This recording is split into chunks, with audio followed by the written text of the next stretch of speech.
नमस्कार मित्रों, मैं संदीप सर आप सभी लोगों को इस ऑनलाइन क्लास में स्वागत करते हैं। आज मित्रों हम लोग पढ़ेंगे बिहार बोर्ड क्लास 10 की हिंदी, जो हिंदी का नाम है गोधुली भाग 2। गोधुली भाग 2 हिंदी के गद्य खंड से एक पाठ पढ़ेंगे, जिस पाठ का नाम है 20 के दांत। इस 20 के दांत पाठ के लेखक है नलिन बिलोचन शर्मा। नलिन बिलोचन शर्मा। और ये 20 के दांत जो पाठ है, ये विधा जो है कहानी है। कई बार आपसे बिहार बोर्ड में पूछा गया है और बार बार पूछता है कि 20 के दांत पाठ कौन सी विधा है, तो मित्रों कहानी है। कहानी के लेखक को कहानीकार कहते हैं। मित्रों इस पाठ को पढ़ना बहुत जरूरी है, क्योंकि इस पाठ में समाज के तमाम सामाजिक भेदभाव और लिंग भेद जैसे चीजों का यहां पर उल्लेख किया गया है।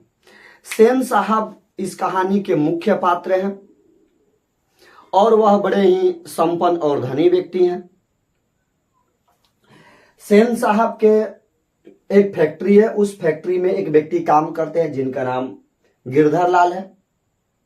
गिरधर लाल नौकरी पेशा वाले व्यक्ति हैं। इस कहानी को शुरू करते हैं मित्रों, और इस कहानी में हम इस कहानी के सामाजिक बुराई, लिंग भेद की घटना और आदि चीजों को जानने का प्रयास करेंगे। आप इस कहानी को बड़े ही गौर से देखिए और एक एक बातों को समझाएंगे, जो बिहार बोर्ड के प्रश्न एक भी नहीं छूटेगा। सबसे पहले बात करें तो सेन साहब बड़े ही जेंटलमैन थे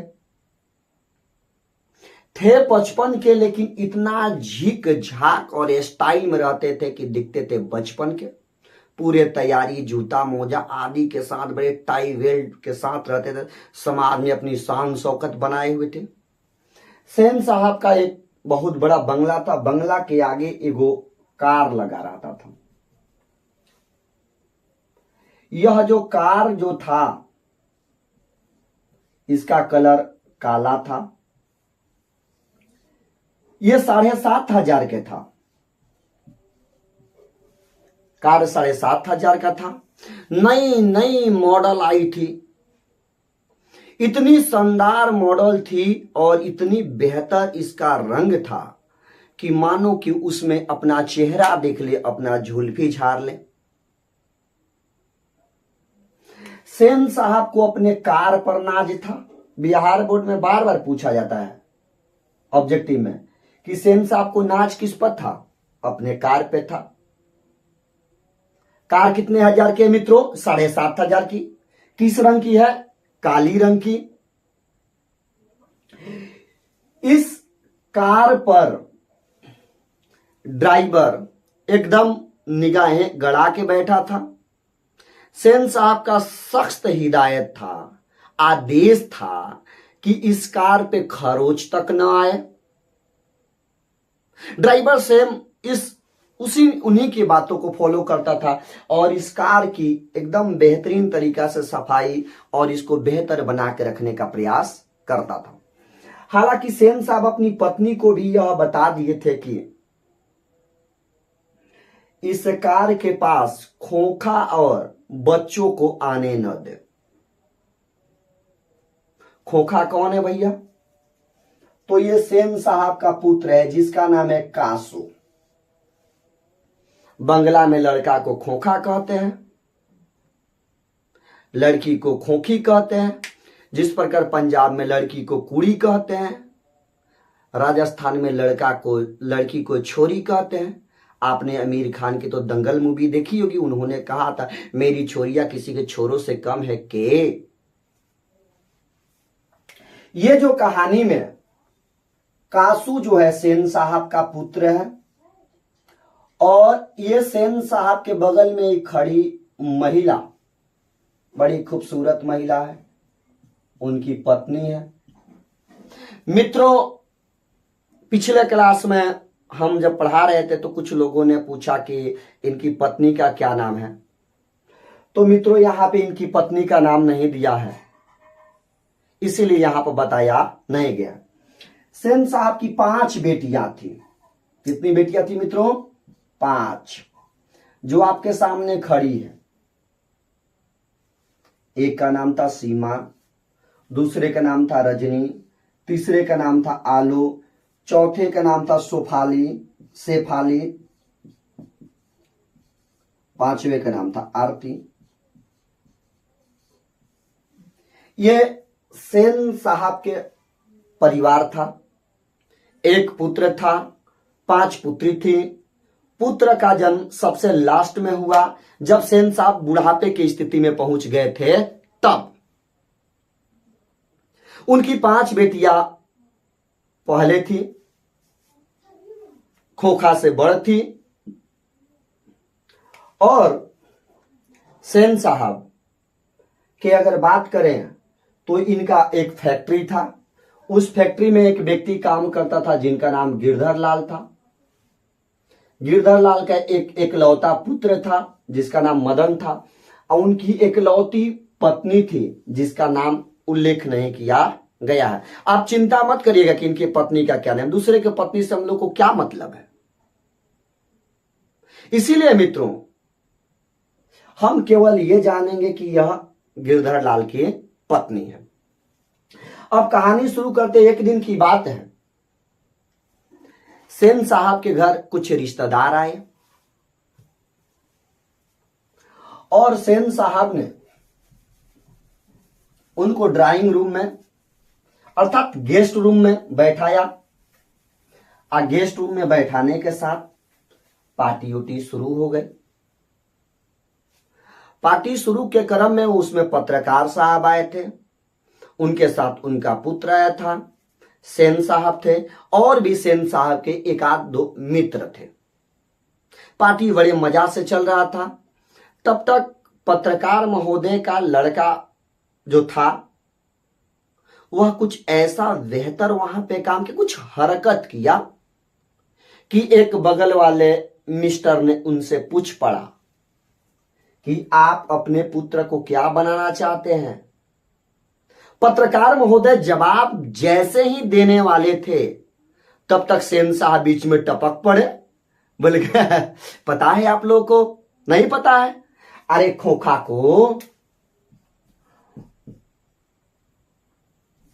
को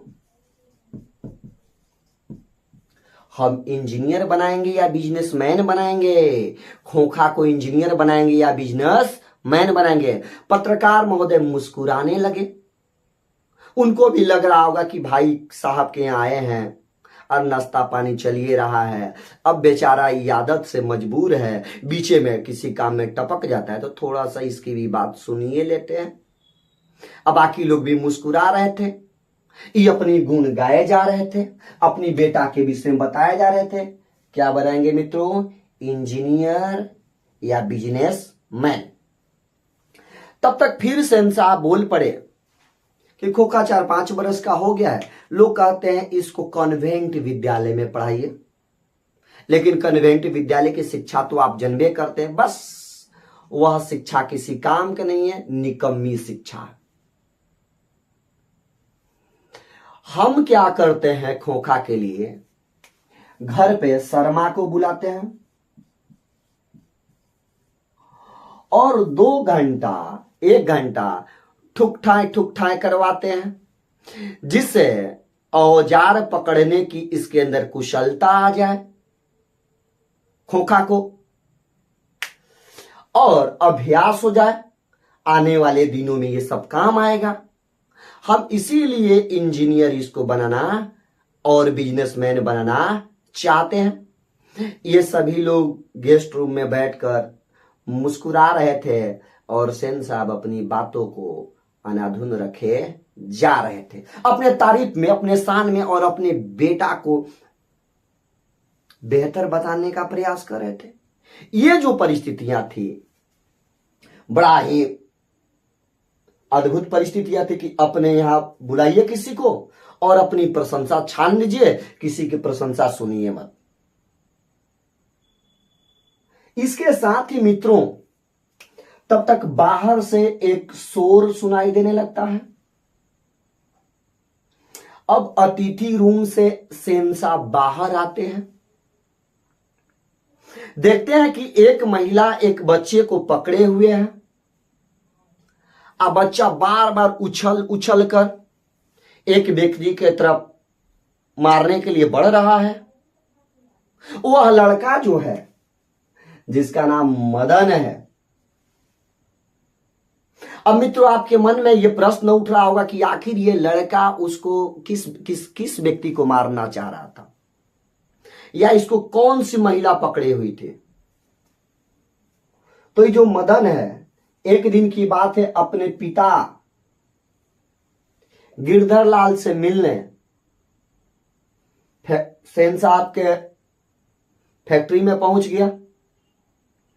तब तक शहंशाह के दरवाजे पर खड़ी गाड़ी को छूने का प्रयास किया और ड्राइवर जैसे छूने का प्रयास किया तब तक उठाकर फेंक दिया उधर। इसके पैर छिला गए, खून देने लगा। मित्रों अब उसकी मां थी, उसको लड़का को पकड़ ली और मदन उसको मारने जा रहा था। वह था शहंशाह का ड्राइवर, जिसको ये मारना चाह रहा था वह था शहंशाह के ड्राइवर। अब मारने के लिए जो दौड़ रहा था वह है मदन। शहंशाह के ड्राइवर ने मदन को उठाकर फेंक दिया और उसका पैर छिला गया, खून देने लगा। शहंशाह बाहर आए और बाहर आके बोलते हैं क्या हुआ। अब ड्राइवर अपनी बात बड़े अदब से रखने लगा।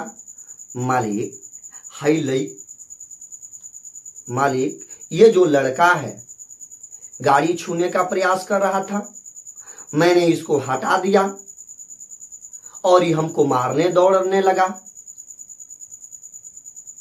तब तक शहंशाह से मदन की मां कुछ कहती, तब तक शहंशाह बीच में टपक पड़े। आप तो जानते हैं शहंशाह को टपकने की आदत है।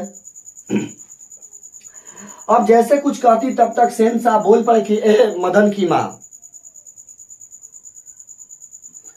मदन को घर ले जाओ, देखना आगे से ऐसी हरकत न करे। मदन की मां मदन को लेकर घर चली गई। तब तक पत्रकार महोदय और उनके साथ में जो और भी लोग आए थे वह बाहर निकले, अपने अपने गाड़ी के पास गए। एक व्यक्ति जब अपने गाड़ी के पास पहुंचे तो उनके गाड़ी का लाइट फूटा हुआ था, पीछे बैक लाइट। अब वो देखकर आश्चर्यचकित हो गए कि भैया कौन फोड़ दिया। तो ड्राइवर ने बताया कि सर खोखा बाबू का काम है। शहंशाह फिर बीच में टपक पड़े, अरे देखे हम कह रहे थे ना, ये खोखा के अंदर इंजीनियर का दिमाग है। वो सोचता है कि इस बल्ब के बीच में कौन ऐसा चीज है जिसकी वजह से ये रोशनी देता है। देखे ना, हम बोले थे ना। अब बताइए मित्रों, जो बार बार व्यक्ति अपने पुत्र की प्रशंसा करे, अपनी प्रशंसा करे, उसको क्या कहिएगा, पगला कहिएगा कि दीवाना कहिएगा? आप कमेंट बॉक्स में अवश्य बताइएगा। तब तक दूसरे व्यक्ति अपने गाड़ी के पास गए और जैसे वो गाड़ी पर बैठने का प्रयास किए, तब तक उन्होंने देखा कि उनके टायर से हवा नहीं था। फिर ड्राइवर बोला कि ये भी खोखा बाबू का काम है। फिर शहंशाह टपक पड़े, बोले कि जानते हैं, अरे खोखा देखना चाहता होगा कि इस गाड़ी के चक्का में कौन ऐसा चीज है जिसके वजह से ये गाड़ी रोड पे दौड़ती है। हम बोल रहे थे ना कि खोखा के अंदर इंजीनियर का गुण है और इसको इंजीनियर बनाएंगे या बिजनेसमैन बनाएंगे। हम पहले गेस्ट रूम में बोले थे। अब मित्रों इनके रिश्तेदार सब चले गए, विदा लिए। अब शहंशाह के घरेलू जीवन की बात करते हैं। अब घरेलू जीवन में घर के मामलों में खोखा अपवाद था। घर के प्रत्येक सामान को तोड़ता था, पटक देता था। लेकिन सेन साहब की पुत्रियां सुशील, विनयशील और आदर्शवादी थी। वह घर के किसी भी सामान को नहीं तोड़ती थी। अगर किसी पड़ोसी के यहाँ कोई लड़कियां किसी सामान को तोड़ दे तो बड़ा लोग उन सेन साहब की लड़कियों का उदाहरण देता था कि देख लो जरा सेन साहब की लड़कियां, अरे आरती एको सामान नहीं तोड़ती है, आलू, रजनी, सोफाली तो छूटी तक नहीं। कितनी विनयशील और आदर्शवादी लड़कियां हैं। लेकिन सेन साहब ने अपने लड़कियों के लिए और उनकी पत्नी अपने लड़कियों के लिए एक अलग नियम बना रखे थे कि क्या करना है और क्या नहीं करना है। सेन साहब ने यह भी कहा था कि, और उनकी पत्नी बोली थी कि आप लोग को शाम के समय टहलना है और थोड़ी सी मुस्कुराना है कि समाज में लगे कि सब कुछ अच्छा है। लेकिन मित्रों, इनको आजादी नहीं थी। ये लड़कियां कठपुतली की तरह थी। इनको स्वतंत्रता नहीं थी। खिलखिला के हंस नहीं सकती थी, बस मुस्कुराती थी, बस दुनिया को दिखाने के लिए। लेकिन खोखा घर के मामलों में अपवाद था। अब मित्रों, हम फिर बैक मारते हैं। आज जब मदन की मां मदन को लेकर घर चली गई, तब सेन साहब ने कहा कि गिरधर लाल को बुलाओ। किसको बुलाओ मित्रों? गिरधर लाल को। अब कोई व्यक्ति गया और गिरधर लाल को बुलाया। गिरधर लाल पहुंचे और बड़े ही अदब के साथ बोले, नमस्कार मालिक, क्या कोई गलती हो गया है? सेन साहब थोड़े से ऊंचे स्वर में और गरजते हुए बोले कि गिरधर लाल, तुम्हारा जो बेटा है उसको थोड़ा सा ध्यान दो, बदमाश हो गया है। आज हमारा गाड़ी छूने का प्रयास कर रहा था, हमारे सामने डरता नहीं है, आंख में आंख मिलाकर खड़ा था, मेरे ड्राइवर को मारना चाहता था, उसकी मां खींच रही थी लेकिन हटने को तैयार नहीं था। जरा उसको समझाओ। ऐसा ही बच्चे आगे चल के गुंडा बदमाश हुआ करते हैं। गिरधर लाल चुपचाप खड़ा था, जी मालिक कहा करता था। उसके बाद गिरधर लाल चले गए। शाम का समय था जब सेन साहब और सेन साहब की पत्नी जब बेडरूम में सो रहे थे, उन्हीं के कॉलोनी में गिरधर लाल का भी कमरा दिया गया था, उसी में रहते थे। तो उस दिन मदन को गिरधर लाल ने पीटना शुरू किया। अब सेन साहब को तो मजा आने लगा। सेन साहब बोले कि बढ़िया कर रहा है, अरे ये जो लड़का है बड़ा बदमाश हो गया है, जो है कि इसकी मां इसको बिगाड़ दी है और गिरधर लाल ही इसका दवा करता है, इसको पीटता है तो ठीक करता है, नहीं तो ऐसे ही बच्चे गलत रास्ते पर निकल जाते हैं। इनका बेटा तो अपने एक नंबर का दमंग है, खोखा, जो घर के हर व्यक्ति को हथियाते रहता है, ड्राइवर को मारता है, बहनों को मारता है, अन्य लोगों को भी मारता है। तब तक सेन साहब की पत्नी बेचारी थोड़ा सा मूड बनाए हुए, इसको नींद आ रहा था, सेन साहब बड़बड़ा रहे थे। इन्होंने भी अपनी बात रख दिया, कहा कि कमबख्त, कौवा की तरह चिल्ला रहा है, खोखा के बराबरी करना चाहता है। यह मदन के लिए उन्होंने बोला। तब तक अगले दिन की बात है, मदन अपने मित्रों के साथ अपने ही गली में एक बरगद वृक्ष के नीचे लट्टू का खेल खेल रहा था। खोखा पहुंचा, कहा कि मैं भी लट्टू खेलूंगा। सभी बच्चे मुस्कुरा पड़े, बोले कि कौआ के जमात में हंस आ गया। ये तो मुहावरे आपने सुना ही होगा, कौआ के झुंड में हंस का आना। अब जैसे ही उन्होंने कहा कि लट्टू खेलेंगे, मदन बेचारा बोला कि जा तू अपने बाप के गाड़ी से खेल। अब खोखा जो था वो अपने रुआब में आ गया और मदन को एक घुसा दे दिया। और मदन जैसे ही उसको गुस्सा मारा, मदन को कैसे बात बर्दाश्त हो, वो भी खोखा को पटक के दबा दबा मारा और ऐसा मारा कि दूगो दांतों तोड़ दिया। अब खोखा बाप माई करते घर भागा। उस दिन जितने भी बच्चे थे चुपचाप खड़े थे, सोचे कि आज खोखा पिट रहा है, पिट जाने दो, हम लोग छुड़ाएंगे नहीं। और किसी ने जाके सेन साहब से यह नहीं कहा कि फलानवे ने आपके बेटा को पीटा है। अक्सर कहा जाता है कि अगर महल वालों और झोपड़ी वालों के बीच लड़ाई होती है तो अक्सर जीत महल वालों की होती है, लेकिन इस बार महल वालों की जीत नहीं हुई। अपने ही व्यक्ति जाके उन व्यक्तियों से बता देते हैं, जो समाज के जो छोटे लोग हैं वह जाके पूंजीपति बड़े लोगों से बता देते हैं, जिसकी वजह से समाज के निम्न वर्गों को परेशानी होता है, मजदूरी पेशा वाले को परेशानी होता है। लेकिन उस दिन ऐसा कुछ नहीं हुआ, ये लोग चुपचाप अपने रास्ते निकल गए। लेकिन जब लड़ाई का एक दृश्य था उसमें ये दोनों ऐसे लड़ रहे थे मानो कि दो गली के एक कुत्ता हो एगो महल का पिल्ला हो, ऐसे लड़ रहे थे और मांस के लिए लड़ रहे थे। इसी लड़ाई में मदन ने खोखा के तो दो दांते मार के तोड़ दिया।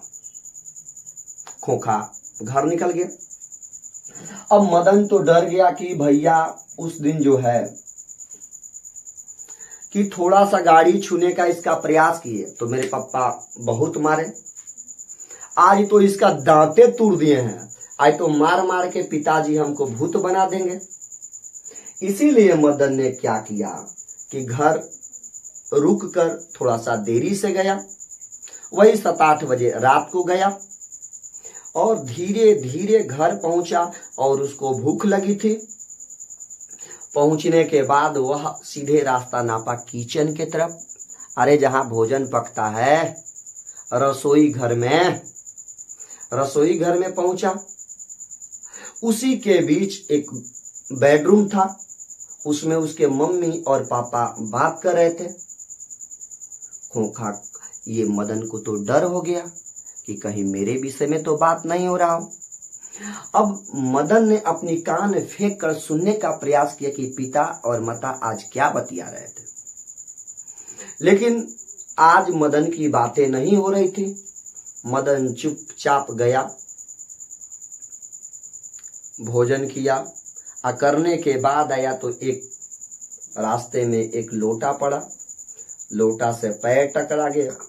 जैसे ही पैर टकरा गया उसके मम्मी पापा बाहर आए, उनको लगा कि कोई चोर है या लगा होगा कि बेटा है या कोई अन्य बात लगी होगी। वह बाहर आया, देखे कि मदन है। उसके पिता प्रसन्न हो गए। अब मदन को लगा कि आज पापा तो पक्का मरबे करेंगे। लेकिन उस दिन पिताजी ने कहा कि नहीं बेटा, तुमने जो किया वो ठीक किया, जो मैं नहीं कर सका। और ये जो समाज की जो तमाम बुराइयां हैं, जो एक ऊंच वर्ग है जो नीच वर्ग है, इस कहानी में आप देख सकते हैं कि ऊंच वर्ग वाले अपने शान शौकत के आगे निम्न और उनके यहाँ नौकरी पेशा करने वाले व्यक्ति के साथ कैसे अत्याचार करते हैं। इस कहानी में ये भी हमने देखा कि किस प्रकार एक ही परिवार में लड़का के साथ अलग नियम और लड़की के साथ अलग नियम, इसी को लिंग भेद कहा जाता है। लिंग के आधार पर भेद। आइए मित्रों, इसमें जो मुख्य इंपॉर्टेंट ऑब्जेक्टिव प्रश्न है उसको देखते हैं। सेन साहब की गाड़ी कितने हजार की थी? 7,500 की। सेन साहब की गाड़ी कितने हजार की थी? 7,500 की। किस रंग की थी? काली रंग की। किस रंग की थी? काली रंग की थी। किस रंग की थी? काली रंग की थी। सेन साहब को किस पे नाज था? कार पर। किस पे नाज था? कार पे। सेन साहब के घर के मामलों में अपवाद कौन था? खोखा था। नेक्स्ट वीडियो में हम मिलते हैं मित्रों, तब तक के लिए नमस्कार।